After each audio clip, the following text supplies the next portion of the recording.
My name is Paolo, and together with Katie, I wrote the 765 kilometers between Lowestoft and St. David's in 2021. Please watch the introduction video in the playlist for more details. The entire journey took 10 days, and this video shows our ride on the 6th day from the small village of Knightwick in Worcestershire to the similarly small village of Letton in Herefordshire. There's a blog post available containing more details and pictures on icycle.com. The link to the post is on the top right corner now. If you have seen any of the previous videos, then you probably know what to expect from this one. We do understand that these are rather long, but they do cover every meter of the way, and breaking them down into smaller chunks would be just too time consuming. Thank you for your support and patience. We hope these videos may be of help to you if you decide to undertake the same journey. Please do pay us a coffee if you think they helped you somehow. This was the shortest day of cycling on the entire 10-day trip. This was the plan all along, but we've made it even shorter than our original route to try to skip the dirt tracks we would have to ride on in the middle of a nature reserve because of the bad weather we had just had. It had rained all night, and the forecast was for rain the entire day, so we thought the tracks could have been full of mud and very slippery. This would be especially bad for Katie, as her tires were not appropriate for this terrain. So Komoot helped us to trace a new route using paved roads instead. Most of it was fine, some narrow, high hedgerow roads, and most of it was quiet. As we already knew it was going to be a short day, we gifted ourselves a bit of a lie-in and a truly epic breakfast, which made us leave the Talbot Inn only around 11 AM that day. One of the aspects of riding under bad weather is that you tend to make fewer stops for things like taking pictures or other distractions. One of the few stops we've made was to have a little conversation with this fellow cyclist doing a sizable 4-day ride on a Brompton. Kudos to him, as by the time we've met him, we had ridden only 5 kilometers, but he had already done 50. Some people think that you need a very special gear to travel by bike. While a Brompton is not a cheap bike by any means, this proves that you can travel with anything on wheels, as long as it is safe and roadworthy, of course. Perhaps the most important component of cycle touring is mental and not physical.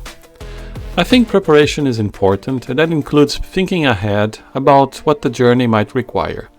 And of course, some degree of training as well, as there is only so much your brain can do when tackling a big hill with a heavy bike. The breakfast at the Talbot Inn really was great, and we had a nice chat with the manager that morning, who's really happy that there's a way station there. It was a fantastic place to stay, both for the food and for the lovely view out over towards the river, although it had actually only fairly recently reopened after a flood 18 months before that left the whole building under 3 feet of water.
Give me a clear night underneath all the stars.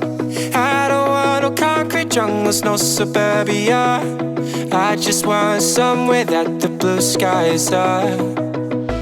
So come with me to a place afar, where the palm trees dance and sway.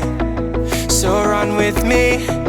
If we leave right now, we might make it in time. The sunset is fading, but the light's not gone. The ocean waves have just begun. The water is calling, the night is young. So if I lay down, will you come? So if I lay down, will you come? So if I lay down, will you come? I don't wanna leave this place, I don't wanna go. For some reason I felt like that I've always known. This is where we're meant to stay, where we should be.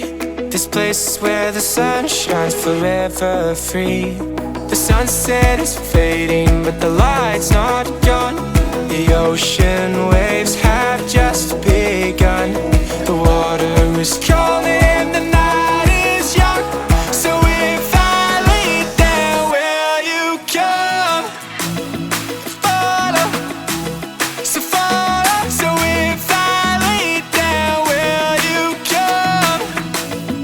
Follow, so follow. So if I lay down, will you come? So if I lay down, will you come? So if I lay down, will you come? The sunset is fading, but the light's not gone. The ocean waves have just begun. The water is calling, the night is young. So if I lay down, will you come? Es el sueño el motor, son las metas a alcanzar. Siempre hay que descubrir la manera de vivir. Este lugar, esta tierra, tiene tanto que ofrecer.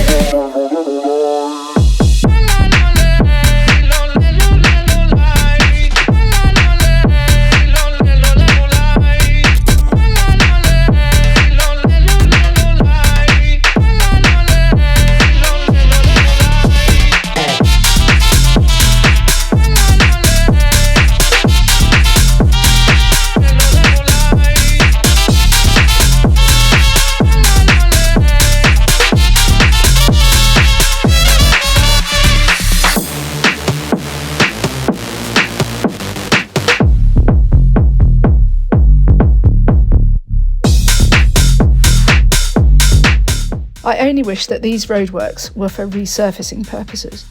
We'd been warned at the Talbot Inn last night that the potholes would get dramatically worse once we crossed the border into Herefordshire, and that was very definitely the case.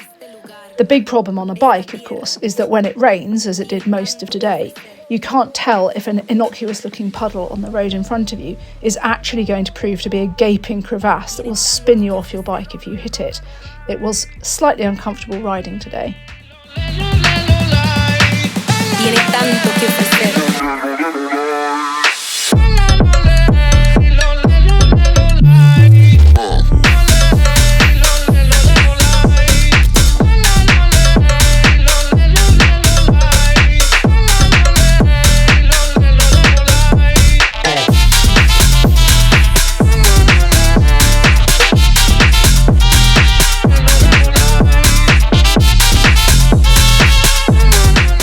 The big stop of the day was Hereford.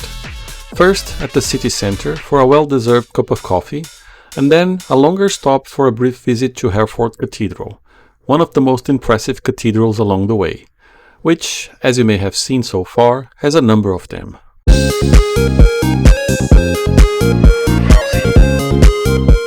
This is us arriving at Hereford Cathedral and making the acquaintance of this wonderful statue of the English composer Sir Edward Elgar, whose music is played every year at the last night of the proms. As I mentioned in yesterday's video, he is very much associated with this part of the country, and he also loved cycling. He's seen here with his Sunbeam bike, which he nicknamed Mr. Phoebus. Paolo plonked his helmet on Elgar's head. He didn't seem to mind, and it definitely amused everyone walking past.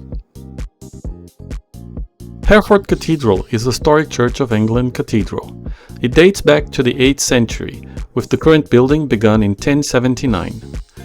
The cathedral features Norman and Gothic architecture and houses the largest library of chained books in the world.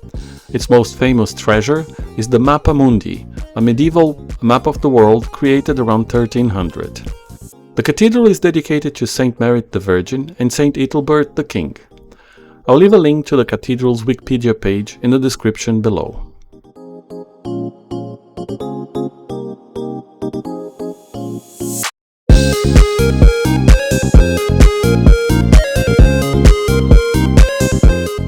Hereford is a cathedral city in Herefordshire. It's located on the River Wye and has a population of 53,112 as of the 2021 census. The city has a rich history, with notable landmarks like the cathedral and the old house. Hereford was once the site of a castle which rivaled that of Windsor in size and scale. The castle was used as a base for repelling Welsh attacks, and was used as a stronghold for King Henry IV when on campaign in the Welsh Marches. The castle was dismantled in the 18th century and landscaped into an area called Castle Green. The city also hosts various cultural events and has a strong educational presence, with several colleges and schools. I'll leave a link to the Wikipedia page in the description below. When the darkness is pulling you down, you don't know how to move on. When music is the only thing that keeps you alive, and you know that the time will come. We are feeling so unstoppable, dangerous, our comfort zone, protecting people with a tone, with a tone. We just want to save this world, so prepare yourselves for us.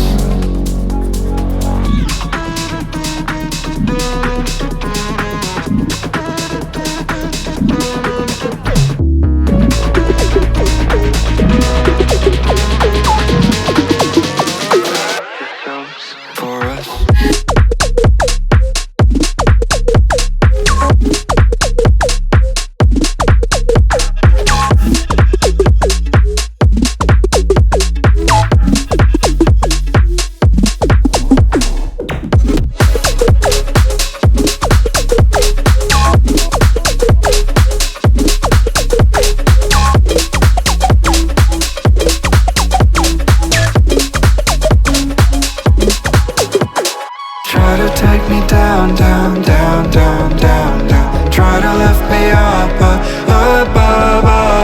I will stop the time crashing through my mind. Let's try to get it beyond.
We're about to join the A438, which will take us all the way to Letton, the destination of the day. This last stretch to Letton was frustratingly busy and narrow, with cars zipping by at 70 miles per hour. We recommend you avoid this road and look for an alternative route looping a bit further south through Monington on Wye. which would add a few kilometers, but would be much more pleasant and safe. Hindsight is great, and thankfully you have us to tell you that. So maybe if you're doing the same journey, this might be worth paying us a coffee. Yep, this is bringing it all back. It wasn't a nice bit of road at all, which is a shame as much of the rest of the day was really nice and quiet.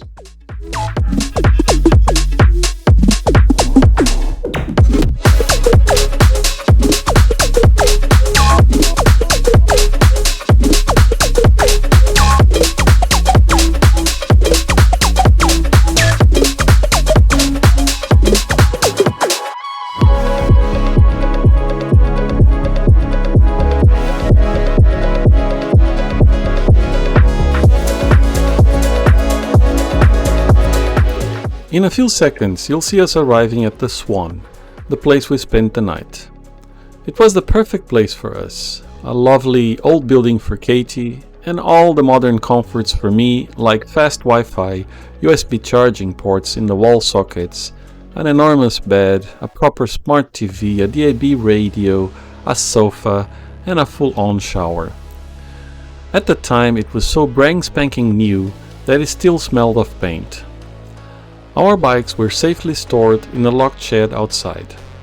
There is a very smart campsite with showers, kitchen and amenities, as well as a large gazebo bar with outside seating, all for around £30 a night for a camper van. Surprisingly, there was even an honesty box for food and essentials in the kitchen, as well as a large commercial fridge fully stacked with beer and other cold drinks. I'd just like to say how very much I agree with Paolo. This is a really wonderful place to stay, and it would be a fantastic place to camp too, about a 15-minute drive outside Hay-on-Wye. I believe this was the best place we stayed during the entire journey, and dinner was fantastic with an excellent local IPA to accompany the food. I hope our experiences helps you to avoid making the same mistakes we've made, and if this video served you, please feel free to donate a coffee to help with the costs of maintaining the blog and the work of producing this material. Depending on when you're watching this video, you may jump right into day 7 of our 10-day journey now. Thanks for watching.